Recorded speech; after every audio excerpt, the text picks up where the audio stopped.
Hey everyone, I am here with just a really quick update on what's been going on with the progress for DaemonClaw in Construct. And we'll start with some graphics work. We've been making a lot of progress on the boss, and that's in both animations and programming. Most of his moves are now in and working, but there's still a lot of time left we have to invest to really perfect the timing of everything and the collision boxes and exactly how long the boss stays vulnerable after doing an attack, and all of those kinds of things is the bulk. It's the most time-consuming part of working out a really enjoyable and complex boss fight.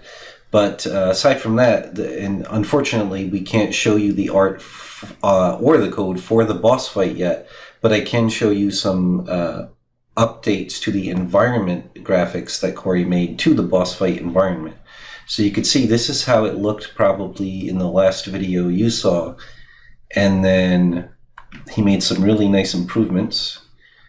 And you could see here he added this awesome barbed iron fencing to help the area feel even more enclosed. He did some more palette tweaks, and he made some tall grass because I'm not going to reveal much about the enemy, but parts of the enemy fight generate these gusts of wind, and these tall tufts of grass are going to be able to animate and be blown in the different directions to help emphasize, along with some dust, like blowing dust type effects we're going to put on the ground, to really help emphasize those wind effects. So again, there's how it looked before, and you could see it was much simpler. The columns all just went straight up. It didn't look like there was ever any kind of ring up top or any kind of roof, so to speak, to the architecture. And you can see again in the new version, it's got these really cool additional bits of architecture where clearly it's collapsed, and there used to be a more enclosed circle up there as well. And then the awesome iron and just those really nice additional bits of detail which make it feel just so much more rich. So anyway, there is that. And then let me close this out. And this. And then the next thing I wanted to show you is some tweaks I made to the actual gameplay. And we had discussed on several occasions, and recently we discussed how I felt like the jumping and the gravity was all too floaty, almost like the character was a bit underwater.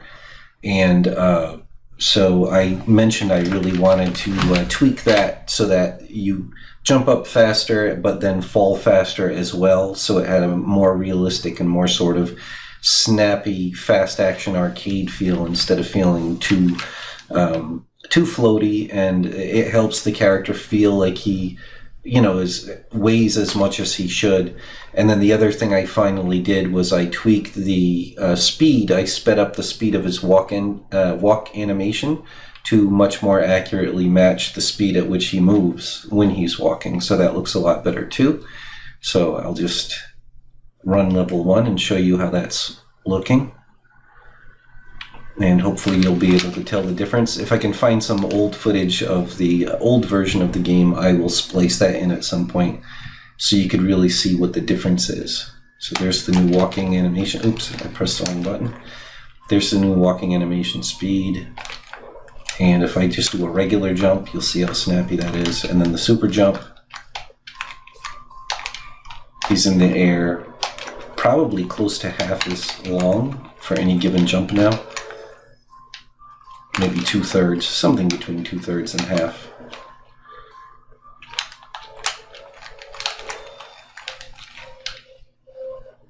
And in the boss fight, there's going to be these circumstances where the boss might attack at you or throw something at you, and the desired gameplay for a skillful player in that circumstance will be to simultaneously jump forward over the thing he threw at you and then smack him in the head before he can recover from having thrown his weapon at you. So the much faster gravity to the jump and speed to the jump in general just makes that already feel a lot more rewarding, and it gives you more time to get over the weapon and counterattack the boss in a nice fast amount of time, so he doesn't have time to recover from having thrown the thing, because if he can recover before you reach him, then he would be able to block you or attack you before you reach him with your attack. So anyway, it just really, it was that last missing bit that we needed to make the action more arcadey and just get rid of that sort of sluggish feeling that it used to have with the slow gravity, and the slightly slow walking animation did not help either. So both of those things are fixed. And then the other thing, after I changed the jump gravity, I mentioned to Corey, I asked him to try out the latest version of the game to let me know if he liked the new jump physics as well, and he did. But he also noticed when he got to these little areas where the scrolling locks, where you fight the sub-bosses, the birdmen that throw the boomerang blades at you, he noticed that when even before they come on the screen, they can start throwing their boomerang blade at you. And he mentioned that that was not ideal, and I agreed with him. So I've fixed that as well. And all I needed to do for that was to go into level 1 events. And then I looked for, it's actually called Punch in those animations. Okay. Let's see. So right here, this is for the Birdman sub-boss, and this is for alternate Birdman. A basic Birdman is actually like a slash with the sword, so that one was not as relevant. But in the case of alternate Birdman and sub-boss, when it goes to punch tell, that means he's getting ready to throw the boomerang blade. And what I added are these two conditions here, which check the position of the Birdman sub-boss or Birdman alt character relative to the viewport left and viewport right, so that the Birdman has to be in the visible or on the visible part of the screen in order to be able to decide to throw. So the rest of the code is all the same. I just added these two new conditions to make sure not only is he within a certain distance of the player, but he's also within the visible area of the screen, so that way neither of the characters can throw the boomerang weapon from you while being off screen. And then there was one other bug that I fixed where one of the boomerang blade types was not, B-O-O-M-E-R-A-N-G, there we go. One of the boomerang blade types was not being destroyed after the sub-boss.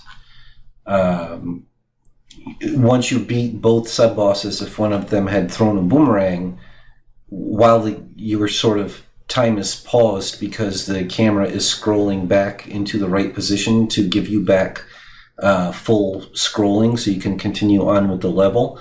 The boomerang, any boomerangs left on the screen once you kill the last of the sub-bosses and the scrolling unlocks again, it's supposed to destroy those boomerangs so you can't get hit with it while you're kind of stuck in time while the camera adjusts itself. So, let's see, this is not apparently the best way to, let me think, maybe move to? Nope. For each, I've got to figure out a way. Oh, here we go. So these are the different circumstances that unlock the scrolling again, and you can see with move to, that's telling the camera to move back to position. So whenever the camera is being moved back to unlock the scrolling, then I just added the second for each regular boomerang, destroy those two, because I already had it for the bigger bluish white boomerangs, but I forgot to put it for these. So now when you destroy the last of the sub-bosses that unlocks scrolling, it makes sure that any boomerang that was in the air is going to disappear so it can't unfairly hit you as scrolling goes back to normal.